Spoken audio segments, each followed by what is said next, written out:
very difficult for me to talk about, but I had a northerly aspect from World Trade Center #2. I saw the World Trade Center #1 explode in front of me.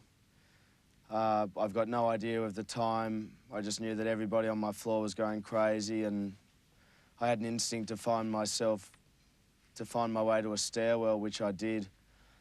As fortune has it, and as I now realise, I was in the northeastern stairwell. The second plane hit the southwestern stairwell. I wasn't too many floors down when it did hit. I got knocked down a couple of stairs, and you wouldn't wish it on anybody to see what was going on in there, but we dusted ourselves up and just kept going down the stairs, and I got my way to the bottom. My legs were burning up.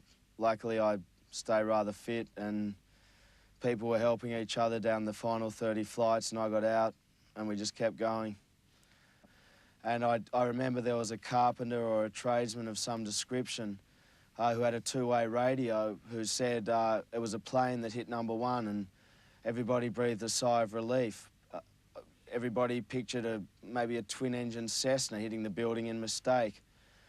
And as soon as he said that, our building got rocked and it swayed like a leaf. And as I said, people fell over and fell on top of each other in a dark stairwell.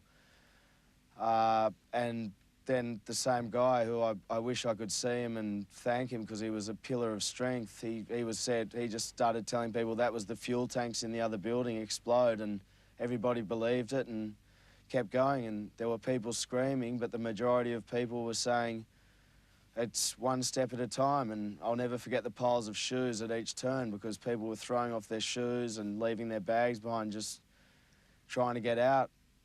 And it was terror because you were still 50 levels in the air. I got into the fire escape, and then our building got hit by what turned out to be a fully laden passenger jet. And that was the most scary thing, when you're shaking in the air like that. And from my very confused memory, I believe I was on the 70th floor. I was above where the plane hit when that happened, but as I said, I was in the far diagonal corner. I couldn't have been in a better fire escape. And then the third time my life flashed was when I finally got outside. I think it was probably 45 or 50 minutes after I got into the fire escape. I was an absolute mess. I was crying. I saw a girl stumble in front of a fire truck and get hit, and then 10 or 12 minutes later, as I made my way out, I wasn't staying around. I saw the building come down behind me, and there's nothing to describe what those poor people went through. I've lost my friends. I've lost my office. Looking by my desk, and all of a sudden, when that first happened, you couldn't even see out here. You should see the debris that came out of the side of that building. Oh my big God. things. Barbara, I don't know if it's safe to be here. Well, you don't want to be out there. The plane had, no, I guess it